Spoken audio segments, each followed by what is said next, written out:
Question. So hey, how's it going? My name is Yerain, and in this video I just want to talk about something related to SEO. So this is going to be kind of like my new thing. So what I'm going to attempt to do in this video is to go for just about 10 minutes, just one long rip about a topic that I just kind of want to talk about. And I completely invite anybody to disagree with me or share some information that they know, share some information that I got wrong, if I got anything wrong, or you just disagree with whatever I have to say. Just let me know. That'd be really cool. What I want to do here is just talk to people. If you have any issues with anything that I have to say, just let me know. I think it'll be really cool. It'll be a good discussion. So the first thing I want to talk about in this series, I should probably close that window as well. Oh, that's way better. So the first thing that I want to talk about is actually related to AMP pages. AMP accelerated. What does AMP stand for? Accelerated mobile pages, right?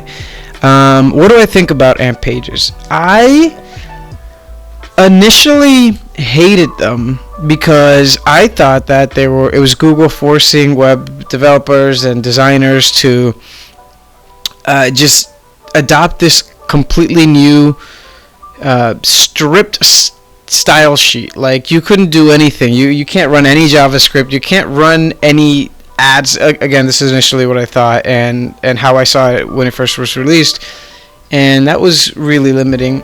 Who wants to do that? No one wants that. It's to make like a better user experience, but is it? Because every website is then gonna be the same, and it was for a while. I remember seeing just like every AMP page template was exactly the same. Then a few months later, we started seeing some different layouts for AMP pages, and they actually started looking really similar to the regular mobile experience of the page, just a little faster. So I thought that was not so bad. Actually, the company that I'm working for now, their AMP pages, you couldn't. I mean, they're beautiful.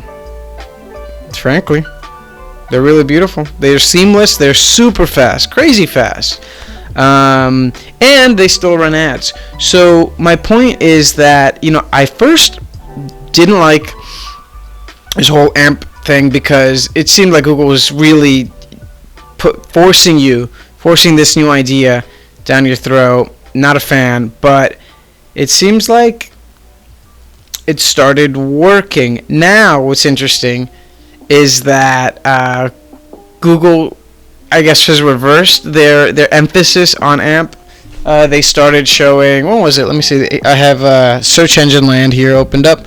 I think they reported back in July 20th that Google dropped the label. So the little like icon, it was like a little lightning icon on AMP pages, and I thought that was really interesting because this is coming after them announcing that they were going to allow non-AMP pages to show up where only AMP pages would show up before, like in Google News.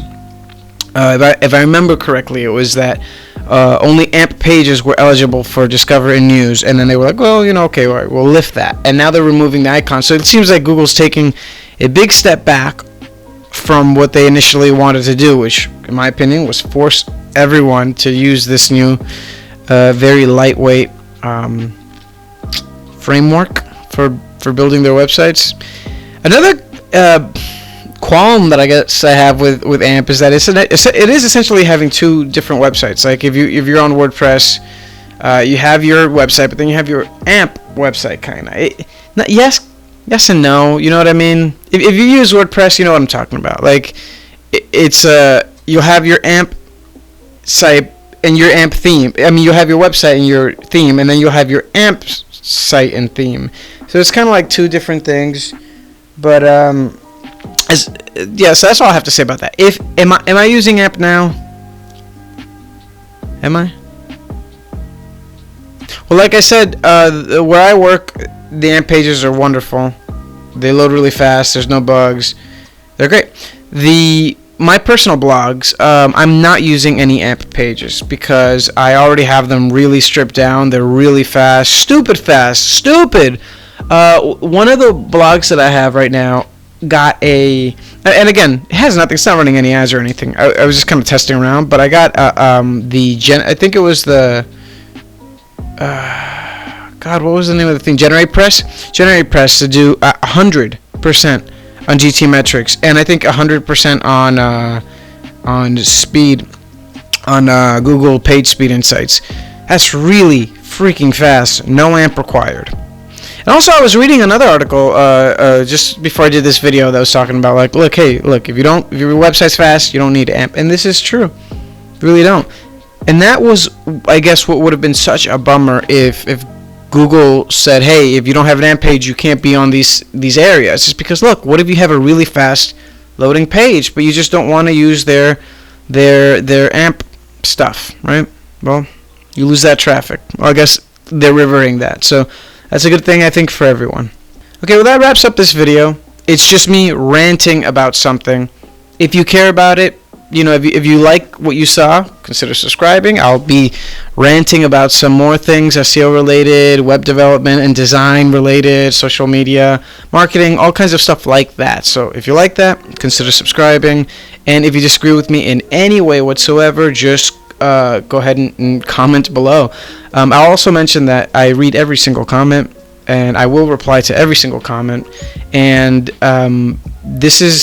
I want this to be a dialogue. I'm not going to be cutting this up very much because I want it to just be a talk, just a rant. And also, I want to get better at just speaking straight through instead of cutting, chopping down. If you see any of my older videos, you'll see that I was chopping up every little mistake, and I want to get better at not doing that. So this video might be a little cringe for some of you. Why is he talking so much? Why is he like doing this and that? Look, I'm just flowing. I'm just doing it. I'm just letting it out. All right, that's all I got. Thanks for watching.